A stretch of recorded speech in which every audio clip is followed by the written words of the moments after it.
This is the hurdle I've come across since really putting the hand to the plow, as it were, with this concept of making God the CEO. It's this. I found myself seeking God for every little decision, and 99% of the time, there's zero direction. Zero voice of the Lord, zero confirmation. And he said to me, Lee, when you've hired in the past general managers, or when you've hired in the past leaders of various kinds, did you hire leaders that you hoped would come to you to get permission for every decision before making the decision? Or did you hire people that you trusted their skill set, their expertise, their experience, that you could communicate to them the vision and what you wanted them to create, and you trust them to do it the most ergonomical, economical way? You didn't.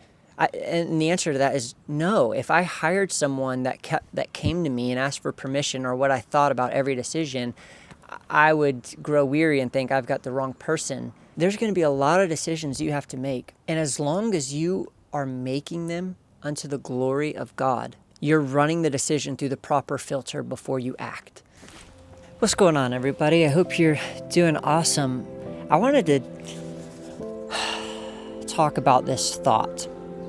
Have you ever heard, for those of you who, especially maybe entrepreneurs, those of you who may be business owners or ministry leaders, or maybe you're none of those things, you may have still heard someone give you this advice of make God the CEO. Make God the CEO. Maybe it's of your business, of your ministry, maybe it's of your family. It's this idea, this principle of get out of the way. Like, subject your plans to God's wisdom, seek Him, and when He gives you some instructions, obey. And that's amazing wisdom. If you haven't heard that before, it's changed my life. And I'd recommend you pray about how that applies to you and what God's called you to and the context He's put you in. I believe it's incredibly important. But I'm not so much here to talk about why I think that's important or the values of that. I'm here to kind of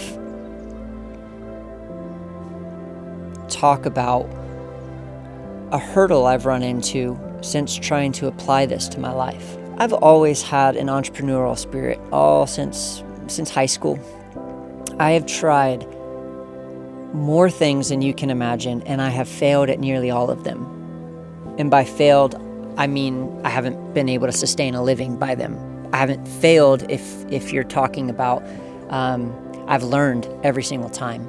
I've lost a lot of money, way more than I've ever made. I'm probably still in the red in the last 15 years of being an entrepreneur and trying different things and starting different things. So I've never been financially successful in any of them.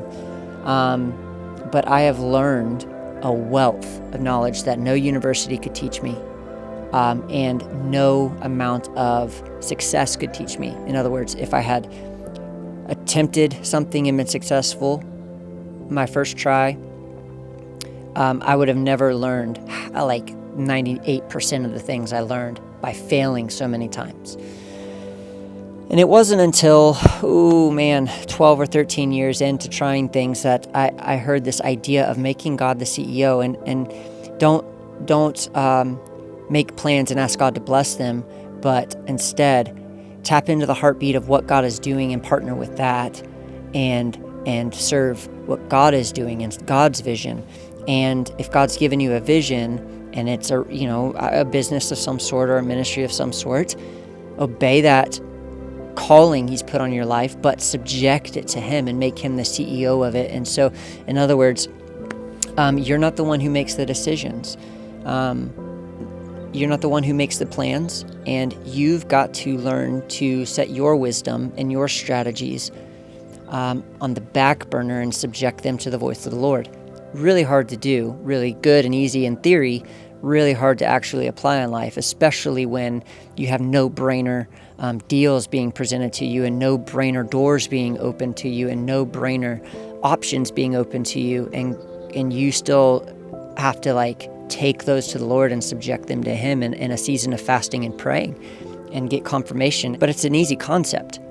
So I've been applying this. My family and I, we are in the beginning phases of launching a nonprofit ministry, and I'm so excited to share more about that with you guys in due season.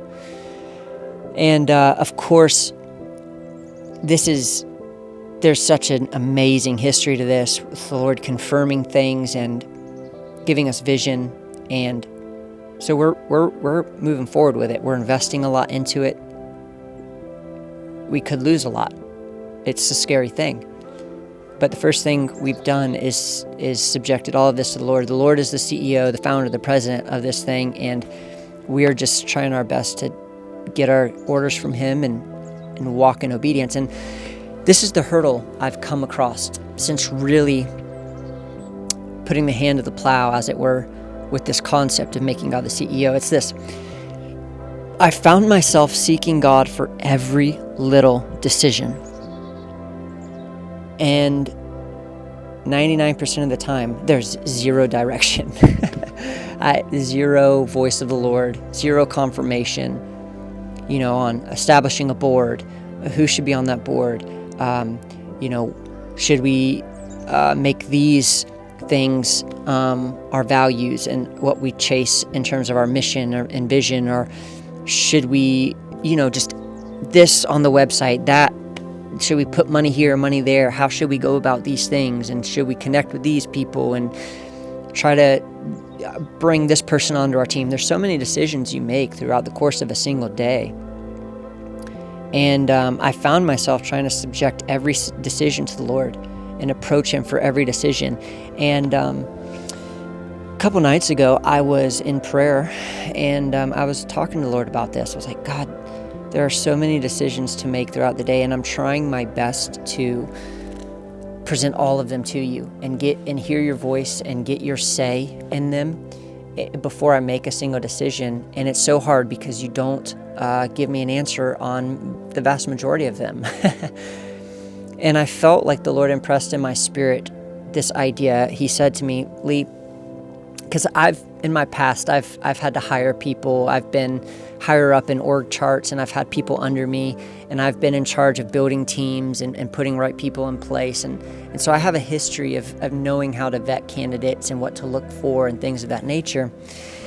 And he said to me, Lee, when you've hired in the past general managers, or when you've hired in the past leaders of various kinds, did you hire leaders that you hoped would come to you to get permission for every decision before making the decision? Or did you hire people that you trusted their skill set, their expertise, their experience, that you could communicate to them the vision and what you wanted them to create, and you trust them to do it the most ergonomical, economical way? You didn't.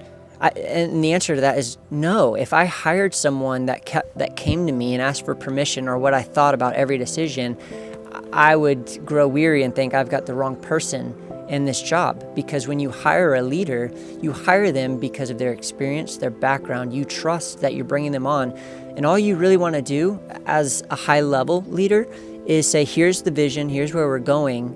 I hired you because you have the ability to get us there without wasting money, without, the quickest path of least resistance.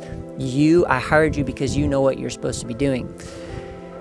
And I felt like the Lord say to me, the same applies when you're making me the CEO. So I'm trying to approach God for every decision to make sure I steward this thing right. And there's good in that, but He corrected my thinking on this, that not every decision He's going to speak to me on, because He trusts me to a certain degree to make decisions. That's why He put me in this position and gave me this vision and asked me to steward it. If He didn't trust me with that, He wouldn't have given me the vision. And He wouldn't have confirmed that I'm supposed to be taking steps towards this. And so it reminded me of this verse of whatever you do all unto the glory of God. There's going to be a lot of decisions you have to make. And as long as you are making them unto the glory of God, you're running the decision through the proper filter before you act. And there are going to be decisions, big decisions. There are decisions where you need to bring the CEO in on before you run, like financial decisions, asset decisions, hiring, firing decisions, like big decisions for the organization, for the entity that you're stewarding. The CEO needs to be in on that, but the day-to-day decisions that don't affect the overall trajectory of what God has asked you to steward, He's trusting you as a leader and as a manager. He's trusting all of the experiences you've walked through in life, like all of those years of being overlooked and undervalued, where you felt like you were on the bookshelf, all those years where you went through heartache and trials and you learned and learned and learned. So for me, all of those 15 years of failed entrepreneurship in many, many different fields and niches and everything else, all of the learning that He's taken you through, all of those hard years that you didn't understand where He was at or what He was doing, He was preparing you for this level of leadership that He's called you to. And He expects that you'll walk in that to a specific degree of integrity and responsibility.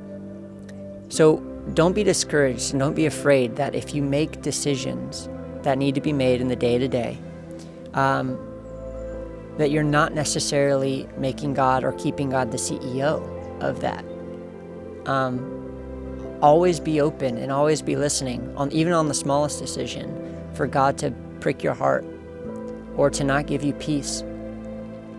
And no matter how small a decision is, if it's your branding or color palette for your business, and it's like, at the end of the day, God may or may not care about that. It's not like a bigger decision you would bring the CEO in on, but He pricks your heart before moving forward with a color palette. Be open to all right, God, you've pricked my heart and haven't given me a peace here, and then consult Him and then move forward in peace. But if He doesn't prick your heart and if He doesn't provoke you to consult Him and seek Him on something, move forward and just say, hey, Lord, in everything you do, hey, Lord, I'm doing this to honor you. If you have any objections with the decision I'm about to make, my ear is open and my heart is humbled to your direction. Speak to me, and He will. And then at that point, listen and obey.